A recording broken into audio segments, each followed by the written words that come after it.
आप देख रहे हैं जी सलाम और हम पेश कर रहे हैं सलाम दक्कन। एआईएमआईएम के सदर असदुद्दीन ओवैसी ने आंध्रा सीएम चंद्रबाबू नायडू के इत्तेहादी महाज को लेकर फिर बड़ा हमला बोला है। उन्होंने कहा है कि जब 2002 में गुजरात जल रहा था उस वक्त नायडू क्या कर रहे थे। हैदराबाद में एक अवामी रैली में बोलते हुए ओवैसी ने रियासत से कांग्रेस और बीजेपी के सफाई का भी दावा किया। उन्होंने नरेंद्र मोदी के पीएम बनने के लिए कांग्रेस की गलत पॉलिसियों को जिम्मेदार बताया है। बीजेपी सदर अमित शाह के मजलिस मुक्त नारे के बाद ओवैसी ने उन पर पलटवार करते हुए कांग्रेस को भी अपने निशाने पर लिया। अमित शाह के बीजेपी के सदर चीखे मार मार कर कहते हैं, ऐसा लगता है कि गर्दन की रगें फट जाएंगी, कि हैदराबाद से मजलिस मुक्त कर देंगे। क्या बाप की जागीर है? अरे अमित शाह याद रखो, इंशाअल्लाह ताला तेलंगाना से हम बीजेपी को मुक्त करेंगे और कांग्रेस को भी मुक्त करेंगे इंशाअल्लाह ताला। अरे बैठने का नहीं है, उठने का टाइम है। मोदी को, अमित शाह को, राहुल को, नायडू को बिठाने का टाइम आ गया। हिंदुस्तान के अवाम बाशऊर है, इसीलिए तो हिंदुस्तान के अवाम ने जब देखा कि नेहरू खानदान का परिवार का शख्स काबिल नहीं है तो बीजेपी के एक आदमी को वज़ीर उस्मा के अजीम ओहदे पर बिठा दिया। किसकी गलती है ये? अगर आज मोदी वजीर आजम है तो कांग्रेसियों की कमजोरी, इनकी नाअहली, इनका मुखन्निस रवैया है।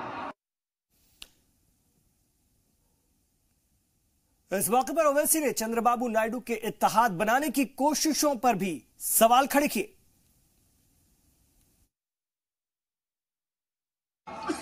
बिहार के इलेक्शन में मैं पुकार कर सीमांचल की आवाम से कहता था कि नीतीश कुमार और लालू का साथ मत दो, नीतीश कुमार बीजेपी में चला जाएगा।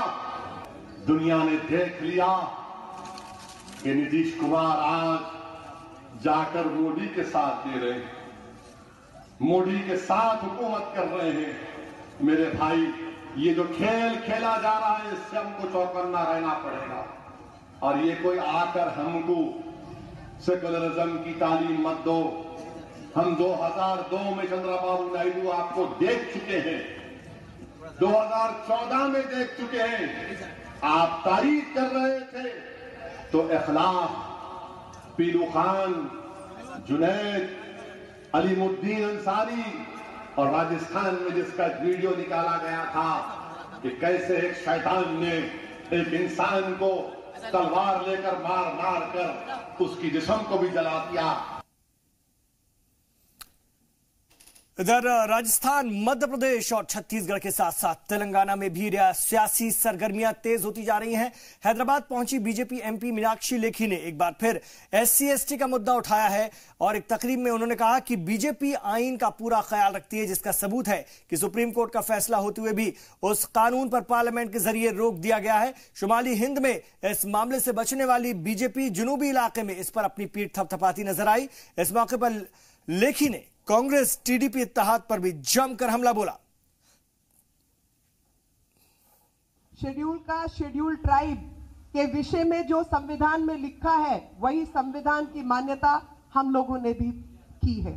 और आपको पता होगा कि भले ही किसी प्रकार के ऑर्डर्स, निर्णय पास किए गए हो सुप्रीम कोर्ट द्वारा, लेकिन भारतीय जनता पार्टी ने उस संविधान का, उस कानून का साथ दिया जो कि भारत के हर वर्ग का साथ देने का काम करते हैं।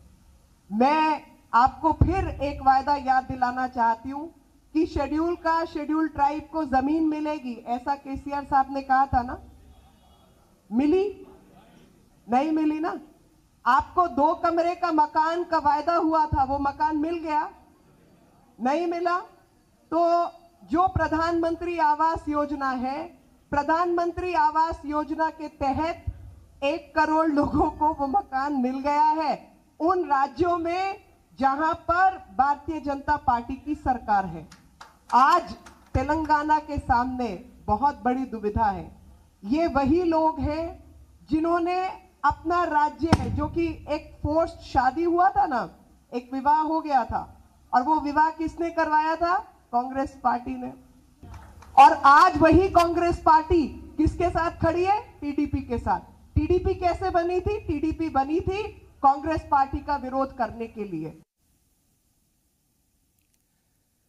हैदराबाद में आम आदमी पार्टी ने इलेक्शन कैंपेन शुरू कर दिया है। चार मीनार इलाके में पार्टी कारकुनान रैली में शामिल हुए। आम आदमी पार्टी ने 50 मुस्लिम उम्मीदवारों में से 15 मुस्लिम उम्मीदवार मैदान में उतारे हैं। उधर AIMIM ने 7 सीटों पर ही मुसलमान उम्मीदवार उतारे हैं।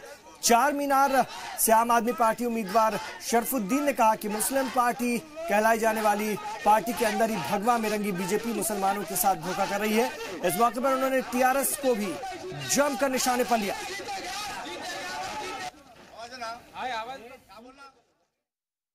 इंशाल्लाह हम अच्छे से अच्छा और बेहतर से बेहतर काम करेंगे। हम हमारी पार्टी का नाम रोशन करेंगे और हमारे हल्के चार मीनार की आवाम को बेहतर से बेहतर सहूलतें देने का काम करेंगे। खुसूसी हमारा तवज्जो जो है मोहल्ला क्लिनिक को लेकर है। इंशाल्लाह ताला आने वाले चंद साल में हल्के चार मीनार में ज़्यादा से ज़्यादा मोहल्ला क्लिनिक हम खोलेंगे इंशाल्लाह।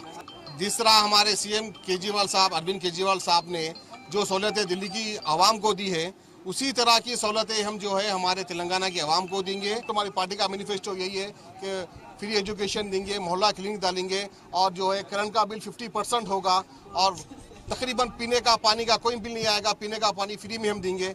इस तरह के हमारी मैनिफेस्टो से और अच्छे से इससे भी अच्छे से अच्छा और बेहतर से बेहतर इंशाल्लाह हम करके दिखाएंगे। नोटबंदी के 2 साल पूरे होने के मौके पर कांग्रेस का मुजाहरा जारी है। आंध्र प्रदेश के विजयवाड़ा में पार्टी कारकुनान ने इसे मोदी हुकूमत की एक बड़ी नाकामी करार दिया। उनका कहना है कि 50 दिन में नतायज नहीं दिखने पर फांसी देने वाले बयान पर अब PM मोदी खामोश क्यों हैं, जबकि नोटबंदी की वजह से 100 से ज्यादा लोगों की मौत हो गई है, जबकि आम आदमी को भारी दुश्वारियों का सामना करना पड़ा है। इस मौके पर लीडरान ने मरकज की तमाम पॉलिसियों पर भी सवाल उठाए। 2 years back, Narendra Modi did a brutal attack on Indian common man, on Indian society. Under the guidance of RSS and on its economical policies, he destructed Indian economy. He raided brutally on common man's life. That is demonetization. The banning on big notes. Till today, I cannot understand how 2000 rupees note is smaller than 1000 rupees note. Only Narendra Modi and his colleagues saying that 2000 is a smaller note than a smaller denomination than the 1000. This is very cruelly planned attack. It is betraying the Indian society. 2 years back, he stopped all big notes, 500,000 from the circulation. On that day, he promised to India, within 50 days, you are going to get the results. If it is not possible, please hang me. That is his word. Still, that is on the papers and media also is there. So, Mr. Narendra Modi, what is your word today? You spoiled common man's life. You are the cause, you are direct cause for more than 120 deaths in the demonetization. More than 1,000 lottery charges in the demonetization. And lakhs of the people are suffered.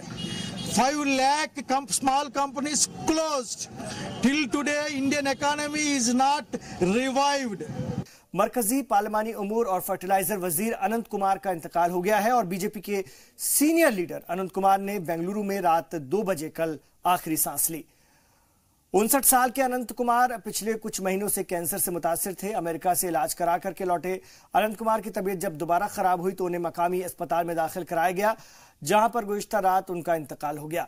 उनकी मौत की खबर सुनते ही सदर जमहूरिया Ramnath Kovind, PM Modi के अलावा कांग्रेस सदर राहुल गांधी समेत दीगर अहम लीडरान ने अफसोस का इजहार किया है। अनंत कुमार की मौत को जहां बीजेपी ने पार्टी के साथ साथ मुल्क का बड़ा नुकसान बताया है, वहीं कांग्रेस ने कहा कि वो बीजेपी से अलग शबी के लीडर थे। उनकी मौत से तेलंगाना, तमिलनाडु समेत दीगर रियासतों में भी गम का माहौल है। अनंत कुमार 1996 से 2014 के बीच बेंगलुरु जुनूबी सीट से 6 बार लोकसभा रुकन मुंतखब होते चले आ रहे थे। Today's sad demise of my closest friend, Mr. Anant Kumar, who has worked as central minister in several departments.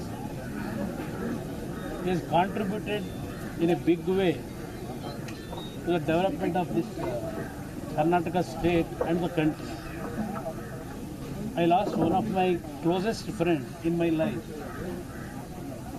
I pray God to give all strength to their family members to recover from this sad demise. It is a great loss to the not only Karnataka, entire country. He worked very hard. If at all the party has come to this level because of Anant Kumar ji. When he was the central minister, he helped a lot to the Karnataka. And also, when I was the MLA, we used to travel together about 3-4 years, entire state. And when Mallikarjuna was Deputy Speaker House, myself, Anant Kumar, his wife, we were staying about 5-6 years.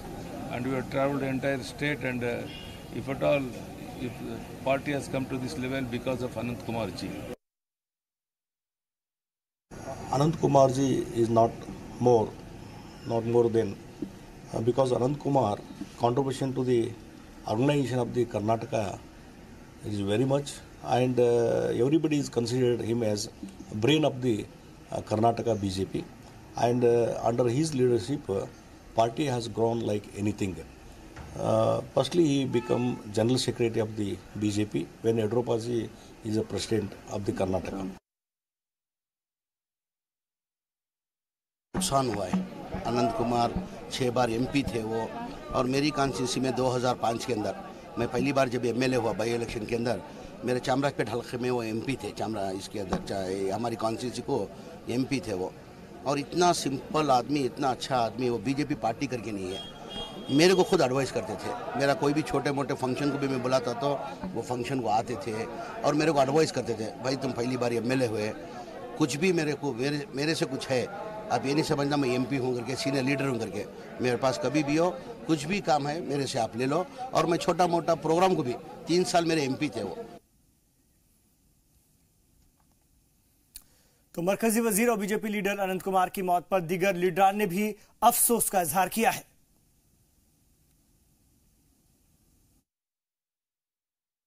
Shri अनंत कुमार जी एक वरिष्ठ केंद्रीय मंत्री थे। वाजपेयी जी की सरकार में और मौजूदा एनडीए सरकार में उन्होंने कई महत्वपूर्ण जिम्मेवारियां निभाई हैं और अपनी प्रशासनिक क्षमता का बहुत अच्छा उदाहरण उन्होंने दिया। विशेष रूप से उनके संसदीय कार्य मंत्री के कार्यकाल में संसद बहुत अच्छे तरीके से चली और उसने काफी सरकारी और गैर सरकारी काम पूरा किया था। अनंत कुमार जी बहुत कम आयु से हमारे संगठन में बहुत सक्रिय थे। पहले अखिल भारतीय विद्यार्थी परिषद के पूर्णकालिक कार्यकर्ता रहे, उसके बाद कर्नाटक बीजेपी के संगठन मंत्री रहे, बाद में अध्यक्ष रहे, 6 बार बेंगलोर से सांसद रहे, हमारी पार्टी के पार्लियामेंट्री बोर्ड के सेक्रेटरी रहे, पार्टी के महामंत्री रहे, कई राज्यों के इंचार्ज रहे। अनंत कुमार जी मेरे घनिष्ठ सहयोगी थे। मैं जब पार्टी का अध्यक्ष बना तो प्रथम जनरल सेक्रेटरी के रूप में मैंने उनका चयन किया था। वो पार्लियामेंट्री बोर्ड के भी जनरल सेक्रेटरी थे। उस समय हम विपक्ष में थे। पार्टी के जन आंदोलन और संघर्ष में उनकी प्रमुख भूमिका रहती थी। मेरे और उनके बहुत पारिवारिक गहरे रिश्ते थे। एक भाई के रूप में हमारे रिश्ते रहे। उनका कार्य कर्तृत्व पूरे देश को परिचित है। लगातार कर्नाटक से वो लोकसभा में चुनाव जीतते रहे और कर्नाटक भारतीय जनता पार्टी के अध्यक्ष के रूप में भी उन्होंने भारतीय जनता पार्टी का विस्तार कर्नाटक में किया। उनका जाना ये देश की और सरकार के लिए तो बहुत बड़ी हानि है, पर व्यक्तिगत रूप से मैं अपने छोटे भाई को गंवा चुका हूं, ऐसी मेरी भावना है। अफसोस की बात है, वैसे हो जाने का उम्र नहीं थी। हालांकि हम कौन होते हैं कहने के लिए कि किस उम्र, कौन सी उम्र ठीक है, मगर अनंत कुमार जी बहुत इम्पोर्टेंट मंत्रालय चलाते थे, बहुत इम्पोर्टेंट शख्स थे बीजेपी में। उनके परिवार के लोगों को और उनके वर्कर्स जो उनसे बहुत प्यार करते थे, और एक कॉलीग के नाते मैं आई एक्सटेंड मेरा हार्टफेल्ट कंडोलेंसेस। मैं भगवान से प्रार्थना करती हूँ कि उनके परिवार को वो ताकत दे इस दुर्घटना से निकलने के लिए। अनंत कुमार जी का निधन केवल कर्नाटक बीजेपी का दुख नहीं है, सारे देश का दुख है। हमारे जैसा सामान्य कार्यकर्ताओं के साथ उनका स्नेह थे, उसी तरह देश के प्रधानमंत्री नरेंद्र मोदी, अमित शाह जी के पास भी उनका अति विश्वास था। संगठन का बहुत बड़ा चतुर है। कर्नाटक में भारतीय जनता पार्टी का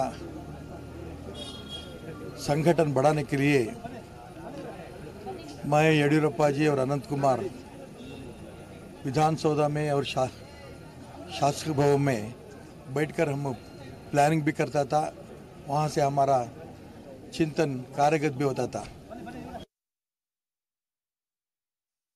Demise of Anant Kumar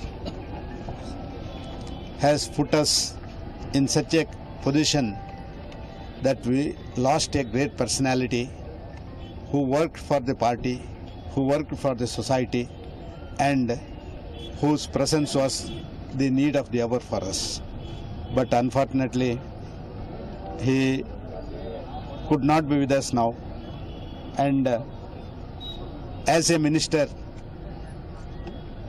he dedicated to the core, that what I can say, because in the last parliamentary session, it went on so well, none other than Anant Kumar would have been handled like that. His big loss to Bharatiya Janata Party and also for the nation, particularly the Karnataka politics. Sri Anant Kumar was born and brought up in middle class family. And first he entered into youth movement by started his career in 1982 as a ABVP, Akhil Bharatiya Vidyarthi Parishad Secretary of Karnataka, and he became National Secretary for Akhil Bharatiya Vidyarthi Parishad. Then he entered into politics in Bharatiya Janata Party in 1986, and he worked as a party general secretary in the Karnataka. Afterwards, the first time he was elected to the Lok Sabha in 1996. After that, he held continuously from 1996 onwards to till today. I am deeply saddened by the demise of our Honorable Minister, Anant Kumar. He is not only Minister, I have lost my personal friend also. And he was elected from Bangalore constituency for more than 6 times. And it's a great loss to the not only to the Karnataka BJP, Karnataka cadres, but to the cadres of all India and the people of all over India. And doing actively the party work is the only homage we can pay towards the departed soul.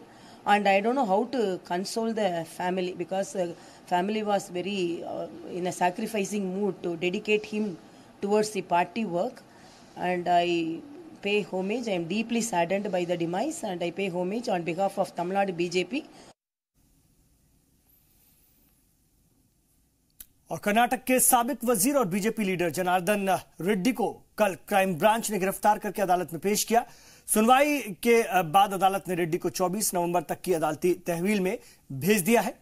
रिश्वतखोरी case में रेड्डी की गिरफ्तारी के बाद BJP back foot पर आ गई। हालांकि कांग्रेस का कहना है कि यह इंटेलिजेंस का मामला है, और गिरफ्तारी के बाद जहां उनके वकील ने रेड्डी को बेकसूर बताया, वहीं क्राइम ब्रांच का कहना है कि पुख्ता सबूत के बिना पर उन्हें गिरफ्तार किया गया है और उनका मकसद रेड्डी से पैसा रिकवर करके सरमायाकारों को वापस करना होगा।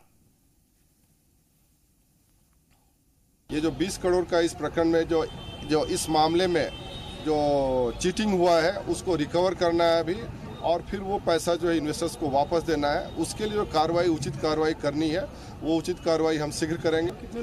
नहीं, उसके साथ जो है अली खान वो आया था, वो इंटरिम बेल पे है, तो उसमें एक टेक्निकल प्रॉब्लम अभी आ रहा है। ये टेक्निकल प्रॉब्लम ये आ रहा है कि जो कोर्ट उनको बेल दी थी वो सेशंस कोर्ट है, और आज जो हम प्रोड्यूस कर रहे हैं वो जो है 61st ACMM कोर्ट है। तो सेशंस कोर्ट के जो सेशंस कोर्ट ने चुके इनको बेल दिया है, तो इसलिए अभी उनका बेल ये कैंसिल करके अरेस्ट करने की स्थिति में ये मैजिस्ट्रेट नहीं है, वो ऐसा उन्होंने सूचना भी दी है। He was produced before the concerned learned honorable judge, and the court was pleased to take our bail application on record. And as this is the home office production, he has granted time for tomorrow to file objection on the main bail application and for hearing on the main bail application. And his judicial custody has been extended to 24/11. Sir, judicial custody till when, sir? Till 24. So do you think this will be a setback for you in the investigation? No setback at all. These are all the due procedure established by law, and when he has been produced, we have applied for the bail application. Once the bail application is applied, it will be heard in the court, and we are very confident because he has on merits of the matter, prima facie no case is made out against him. Our stand that we are absolutely innocent, and we'll fight it out in the court of law. इधर BJP leader Janardan Reddy की गिरफ्तारी पर कांग्रेस ने कुछ भी बोलने से मना कर दिया है। पार्टी का कहना है कि जांच एजेंसियों के काम पर सियासत नहीं होनी चाहिए। Regarding these criminal cases, the law will take its own course. Government or individuals cannot interfere in the investigation. Investigation is the sole priority of the investigation getting department, and the authorities will take action as per law. इधर तमिलनाडु के Madurai airport पर मुसाफिरों ने जमकर हंगामा किया। उन्होंने इंतजामिया पर भारी लापरवाही का इल्जाम लगाते हुए कहा कि बार बार रिशेड्यूल के बावजूद सही इत्तला देने को एयरपोर्ट के लोग तैयार ही नहीं थे और अपनी परवाज में देरी होने से नाराज मुसाफिरों ने हंगामा शुरू कर दिया। वाज़ेह है कि मौसम की खराबी के चलते मदुरई से फ्लाइटों की टाइमिंग में बदलाव किया गया था, जिससे नाराज मुसाफिरों ने हंगामा किया।